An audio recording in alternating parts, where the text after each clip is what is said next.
ఇయాల మేకతోలు కప్పుకున్న తొడేలు ఈరోజు బయటికి వచ్చింది. మేకతోలు కప్పుకున్న తొడేలు ఈనాడు మాట్లాడుతుంది. కేసీఆర్ గారు నోటిఫికేషన్లు ఇస్తే రేవంత్ రెడ్డి ఉద్యోగాలు ఇచ్చిండని. నేను అడగదలుచుకున్న ఈ తొడేళ్ల గుంపును ఆనాడు నీ చెల్లిని నిజామాబాద్ పార్లమెంటు ఎన్నికల్లో బండకేసి కొడితే 6 నెలలు తిరగకుందే శాసన మండలికి ఉద్యోగాన్ని ఇచ్చి పంపించింది కదా. నీ బంధువు వినోద్ కుమార్ని పార్లమెంటులో గోతి తీసి పాతి పెడితే కరీంనగర్ ప్రజలు ప్లానింగ్ కమిషన్ వైస్ చైర్మన్గా 3 నెలల్లోనే ఉద్యోగం ఇచ్చిండ్రు కదా.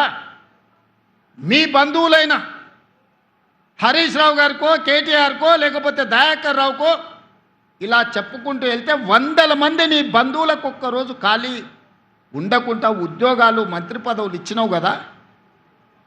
నువ్వు పదవులు అనుభవించినావు కదా. 1 గంట కూడా ఆలస్యం చేయకుండా నీ కోసం, నీ కుటుంబం కోసం, నీ బంధువుల కోసం పడ్డ తాపత్రయంలో తెలంగాణ ఉద్యమమే ఉద్యోగాల జాతర. ఆ ఉద్యోగాల గురించి ఒక్కరోజైనా ఆలోచన చేసినవా? టీచర్ల నియామకాలు చేపట్టినవా? పోలీసు నియామకాలు చేపట్టినవా? డాక్టర్లు నర్సుల నియామకాలు చేపట్టినవా? లేకపోతే ఇంజనీర్ల నియామకాలు చేపట్టినవా? గ్రూప్ 4, గ్రూప్ 3, గ్రూప్ 2, గ్రూప్ 1 పరీక్షలు ఏవైనా నిర్వహించి నువ్వు ఉద్యోగ నియామకాలు చేపట్టినవా? మేము నోటిఫికేషన్లు ఇచ్చినాం, రేవంత్ రెడ్డి నియామకాలు చేపట్టినన్ని నిస్సిగ్గుగా నడి బజార్లో నిలబడి మాట్లాడుతున్నావు కదా. ఈరోజు ఒక్క మాట నేను అడగదలుచుకున్నా.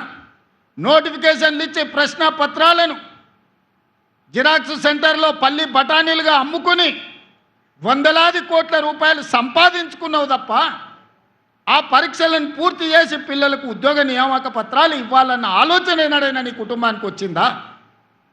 నీకో, నీ చెల్లికో, నీ చుట్టానికో ప్రజలు బండకేసి కొడితే ఎంబడే మళ్ళీ ఉద్యోగ నియామక పత్రాలు అందజేసి మీ కుటుంబం కళ్ళల్లో ఆనందం చూసినారు, మీ ఇంట్లో పండుగలు జరుపుకున్నారు. కానీ తల్లిదండ్రులు ఉపాధి హామీ కూలీ పనిచేసి రూపాయి కూడబెట్టి ఉస్మానియా కాకతీయ యూనివర్సిటీలలో పీజీలు పిహెచ్డీలు చదివించి పోటీ పరీక్షలకు అశోక్ నగర్, దిల్సుఖ్ నగర్ చౌరస్తాలో, అమీర్పేట చౌరస్తాలో 10 ఏళ్ళు కోచింగ్ సెంటర్ల చుట్టూ తిరిగితే పరీక్షలు నిర్వహించి వాళ్లకు ఉద్యోగాలు ఇవ్వాలన్న ఆలోచన ఏనాడైనా మీకు వచ్చిందా?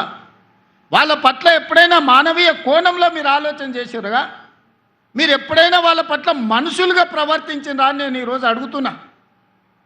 2011 ఉమ్మడి రాష్ట్రంలో గ్రూప్ 1 పరీక్షలు నిర్వహిస్తే 2026లో నేను వచ్చి, మా మిత్రుడు బట్టి విక్రమార్క గారు వచ్చి 2024లో నోటిఫికేషన్ ఇచ్చి వాళ్ళ నియామకాలు చేపట్టే వరకు 16 సంవత్సరాలు ఆ పిల్లలు గ్రూప్ 1 ఉద్యోగాలు రాకపోతే ఏమైపోతారని నేను ఈరోజు అడగదలుచుకున్నా. 2011లో 21 సంవత్సరాలు నిండి పట్టభద్రుడైన యువకుడు గ్రూప్ 1 ఉద్యోగం వచ్చి తెలంగాణ పునర్నిర్మాణంలో భాగస్వామి కావాలని తల్లిదండ్రులకి ఇంటికాడ కాళ్ళకు దండం పెట్టి పట్నం బయలుదేరిన ఆ పిల్లలు 15 సంవత్సరాలు కోచింగ్ సెంటర్ల చుట్టూ తిరిగి వందలాది మంది చచ్చిపోయి, ఖమ్మం దగ్గర ఒక యువకుడు వేగంగా వస్తున్న రైలుకు ఎదురెళ్ళి రైలును గుద్దుకొని ప్రాణాలు వదిలిన మాట నిజం కాదా? ఉస్మానియా యూనివర్సిటీలో మురళీ ముదిరాజ్ అని మెదక్ జిల్లాకు సంబంధించిన యువకుడు ఉరేసుకొని చనిపోయిన మాట నిజం కాదా? ఇలా నేను ఉదాహరణలు చెప్తే 100ల కొద్ది ఉదాహరణలు ఉన్నాయి. ఆనాటి ప్రభుత్వం యొక్క నిర్లక్ష్యం, కల్వకుంట్ల చంద్రశేఖర్ యొక్క అహంకారం, ఆయన కుటుంబ సభ్యుల కోసం స్వార్థంతో అందించిన పరిపాలన ఈ తెలంగాణ సమాజాన్ని శవాలమయంగా మార్చింది, దుఃఖ సముద్రంలో నింపింది.